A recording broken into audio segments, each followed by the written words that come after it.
తాకట్టులో ఉన్న బంగారానికి తక్షణ విముక్తి. ఈ రోజు మార్కెట్ రేట్ క్యాష్ మీ చేతిలో. శివ గోల్డ్ కంపెనీ, మీ నమ్మకానికి మా హామీ. ఇప్పుడు మాట్లాడుతూ ఆర్గానిక్గా రావడం అని చెప్పి డప్పు శ్రీను గారి గురించి ఖచ్చితంగా మాట్లాడుకో సాంగ్ గురించి.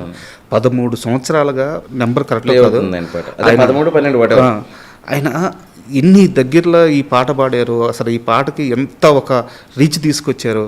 అలాంటి మనిషిని ఆయన చేతే వేరే సింగర్ పెద్ద సింగర్ల చేత పాడించకుండా కాన్షియస్గా ఆయనే పాడాలని ఒక నిర్ణయం తీసుకొని ఆయన్ని తీసుకురావడం, ఆయన ఇన్ని కోట్ల మందికి కొత్తగా పరిచయం చేయడం చాలా అద్భుతంగా అనిపించింది. ఫస్ట్ తీసుకున్న డెసిషన్ అదేనండి. నేను ఫస్ట్ ఏం చెప్పానంటే, పాట యూట్యూబ్లో విని నేను అక్కడ చిన్న లీడ్ షూట్ చేసిన తర్వాత ఎక్కడున్నారో ఆయన తెలియదురా, కానీ అతనే ఈ పాట పాడాలి, అతను ఎక్కడున్నారో పట్టుకోండి అని.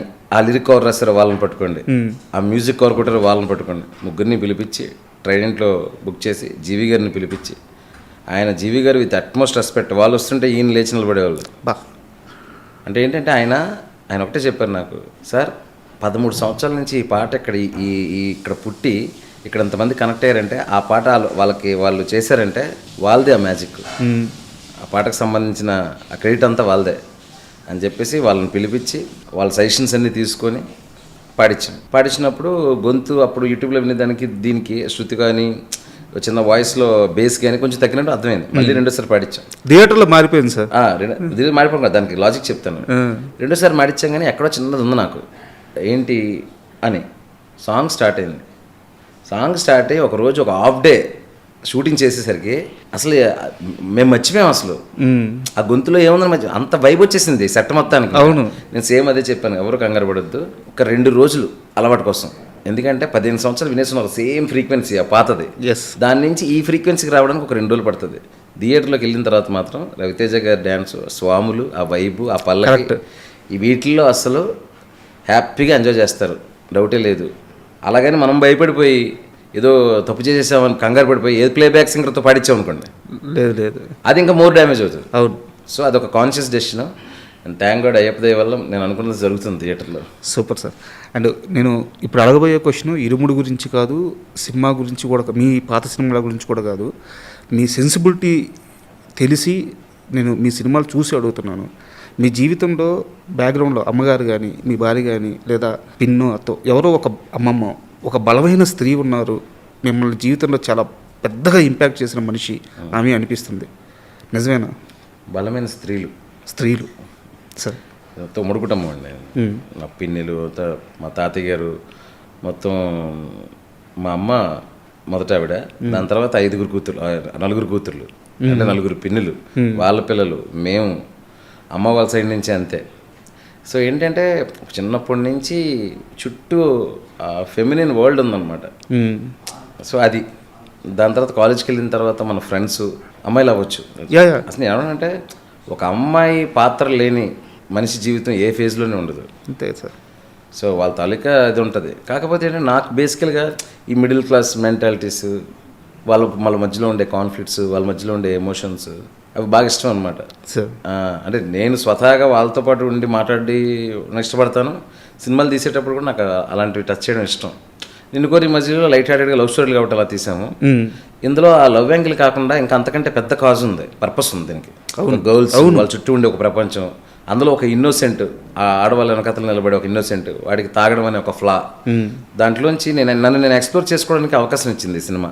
సార్ అందువల్ల చేయగలిగాను. నాకు బాగా అనిపించింది ఎక్కడంటే కొన్ని డైలాగులు ఉన్నాయి సార్. ఆడపిల్లని పెంచాల్సింది భయంతో కాదు, ధైర్యంగా పెంచాలి, ఆ పిల్లలో ధైర్యం ఉండేలా పెంచాలని చెప్పి ఒక సీన్ ఉంటుంది, హీరో గారు చెప్తారు. అండ్ ఇంకో డైలాగ్ వచ్చేసి, మన పిల్లల వెనక ఒకడున్నాడు, పైన చెయ్యేస్తే చంపేస్తాడనే భయం లేకపోతే వాళ్ళని మనం కాపాడుకోలేమని చెప్తారు. ఎంత బలమైన మాటలు అయ్యి. అంతే కదండి సార్, మనం చూస్తున్నాం కదా ఇవన్నీ. నేను దీంట్లో డిస్కస్ చేయాలి, నిలబడాలి, ధైర్యంగా మాట్లాడాలి, అది ఏ ప్రాబ్లం అయినా సరే, స్పీక్ అవుట్. దాని తర్వాత అది ఎంత దూరం వెళ్తుందని తర్వాత విషయం, మాట్లాడాలి అనే ఒక విషయాన్ని చెప్పడానికి ట్రై చేశాను. అది ఏదో లైట్ హార్టెడ్గా స్పీచ్లాగా చెప్తే ఈ కాలంలో అవ్వదండి.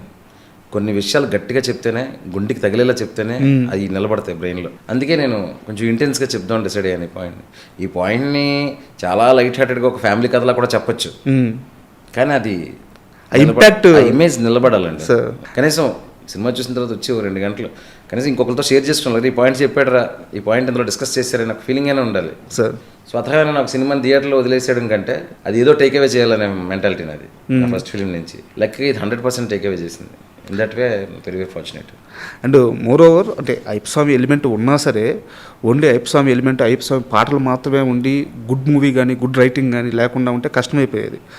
సో సినిమా రైటింగ్ కానీ మీరు తీసిన విధానం కానీ చాలా అద్భుతం. ముఖ్యంగా ఆ తండ్రి కూతురు మధ్య ఉండే ఆ బాండింగ్, అసలు థియేటర్లో కూర్చొని సినిమా చూస్తుంటే ఇంటికి వెళ్ళిపోయి ఎప్పుడు నా బిడ్డని హగ్ చేసుకుందాం అనిపిస్తుంది. అది యాక్చువల్గా జరిగిందండి. నాకు చాలామంది కాల్ చేసి, అంటే ఇండస్ట్రీలో పెద్ద పెద్ద ప్రొడ్యూసర్స్, డైరెక్టర్స్ కూడా నాతో 2-3 చెప్పిన మాట ఏంటంటే, చూసిన తర్వాత ఒకరు ఏం చెప్పారంటే యుఎస్ వెళ్ళాలంట వాళ్ళ పాప, చూసిన తర్వాత ఎయిర్పోర్ట్కి వెళ్ళారంట సార్ సెండ్ ఆఫ్ ఇవ్వడానికి.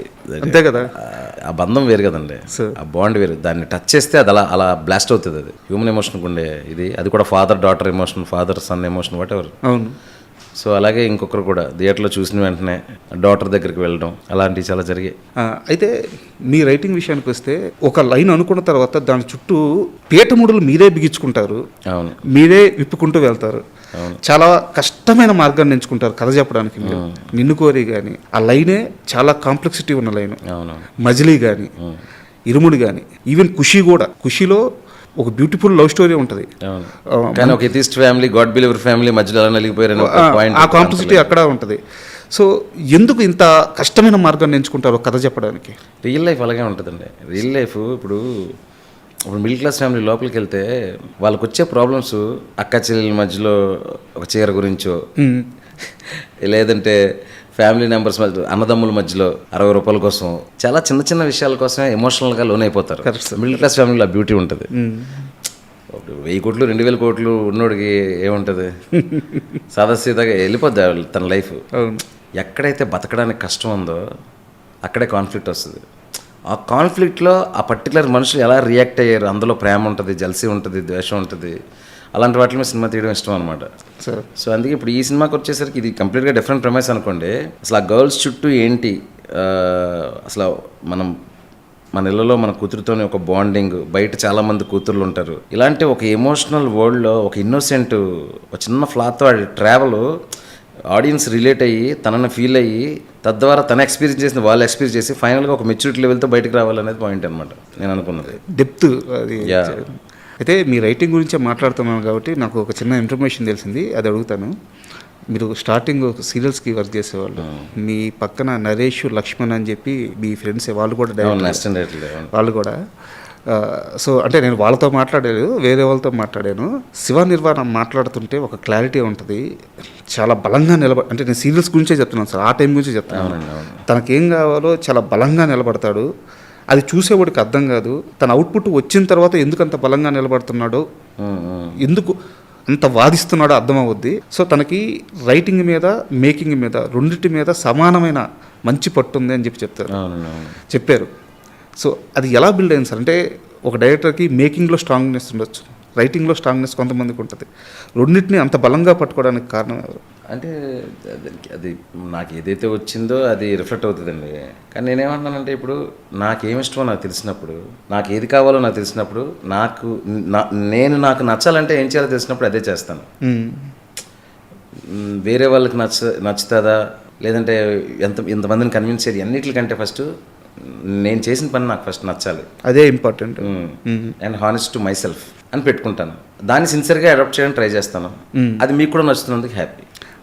సో నాతో చెప్పింది కాదంబరి కిరణ్ గారు, సార్తో మాట్లాడినప్పుడు. అవునవును, ఆయన దగ్గర నేను ఒక సీరియల్కి వర్క్ చేశాను, కాదంబరి కిరణ్ గారు. చాలా ఎంకరేజ్ చేసి బాగా చూసుకున్నారు. ఇప్పుడు ఆయన అన్న మాట ఏంటంటే, ఓ కే విశ్వనాథ్ గారు, ఓ జంజాల గారు, వీళ్ళ దగ్గర నేను పనిచేశాను రాజా. అంటే ఒక సీన్ని కన్సీవ్ చేయడానికి వాళ్ళు డిస్కషన్ పెడతారు. నేను తరువాత అంటే ఆయన చాలా జర్నీ కదా సార్. అవును. And for more videos, please subscribe to iDream. Please subscribe to iDream. Please subscribe iDream. And please subscribe to iDream. For more videos, subscribe to iDream. please like, share and subscribe to the channel. Congratulations, iDream. Subscribe to iDream. Subscribe to iDream. So subscribe to iDream Media. iDream ki iDream team andarki huge congratulations. Please subscribe iDream Media. Please subscribe to iDream. Subscribe iDream. Please subscribe to iDream. I dream అంటే నా కళల ఛానల్ను subscribe చేసుకున్న నోరు తిరుగుతలేదు. మీరైతే గంట గుర్తు కొట్టండి. For more such videos, please subscribe to iDream. Subscribe to iDream. Please subscribe to iDream. Please subscribe iDream Media. Please do subscribe to iDream. Please subscribe to iDream Media. For best entertainment and information, please subscribe iDream. And don't forget to subscribe to iDream.